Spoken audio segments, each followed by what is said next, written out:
നമസ്കാരം. കാർത്തിക തിരുനാൾ മഹാരാജാവ് തിരുവിതാംകൂർ ഭരിച്ചിരുന്ന കാലയളവിൽ ടിപ്പു സുൽത്താൻ തിരുവിതാംകൂർ ആക്രമിക്കുന്നതിനായി പദ്ധതിയിട്ടു. അങ്ങനെ അദ്ദേഹം വലിയൊരു സൈന്യ സന്നാഹവുമായി തിരുവിതാംകൂർ ആക്രമിക്കുന്നതിന് വേണ്ടി കേരളത്തിലേക്ക് എത്തിച്ചേർന്നു.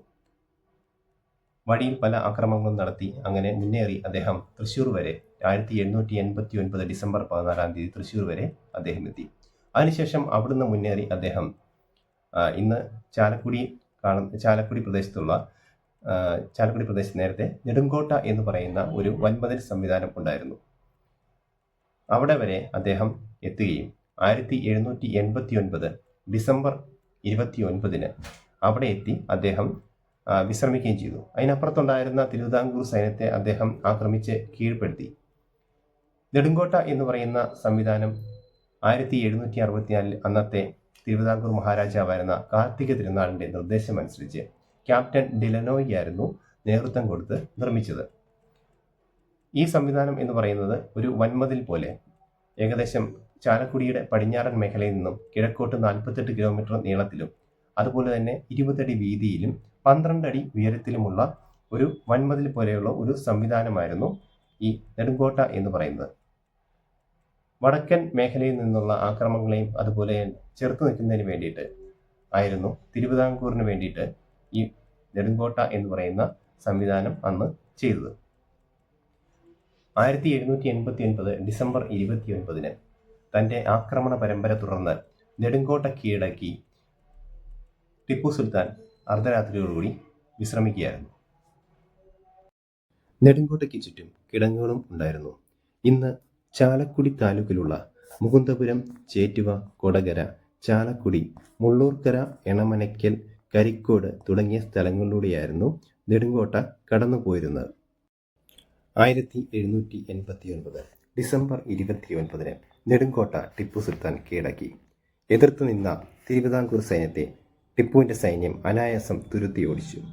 പ്രശ്നങ്ങളെല്ലാം തീർന്നു എന്ന ആശ്വാസത്തോടു കൂടി ടിപ്പു തൻ്റെ സൈന്യത്തോടൊപ്പം വിശ്രമിക്കുകയായിരുന്നു. വിജയലഹരിയിൽ വിശ്രമിക്കുകയായിരുന്ന ടിപ്പു സുൽത്താനും സൈന്യവും തുടർച്ചയായ യാത്രകളും യുദ്ധവും മൂലം ക്ഷീണത്തിലായി ഉറക്കത്തിലേക്ക് വഴുതി വീണു. സൈനികർ വിശ്രമിക്കുവാൻ അവസരം കിട്ടിയപ്പോൾ വിശ്രമത്തിനിടയിൽ പലരും ഉറങ്ങിപ്പോവുകയും ചെയ്തു. ഏതാനും പേരെ കാവൽ നിർത്തിയിട്ട് ഭൂരിഭാഗം പേരും വിശ്രമത്തിനും ഉറക്കത്തിനുമായി തങ്ങളുടെ വിശ്രമ സമയം മാറ്റിവെച്ചു. എന്നാൽ വിശ്രമിക്കുകയായിരുന്ന ടിപ്പുവിൻ്റെ സൈന്യത്തിന് നേരെ അപ്രതീക്ഷിതമായ മിന്നലാക്രമണം ഉണ്ടായി. എങ്ങനെ, എവിടുന്ന് എന്നൊന്നും തന്നെ ടിപ്പുവിനും സൈന്യത്തിനും മനസ്സിലാകുന്നതിന് മുമ്പ് തന്നെ ആക്രമണം തുടങ്ങിയിരുന്നു.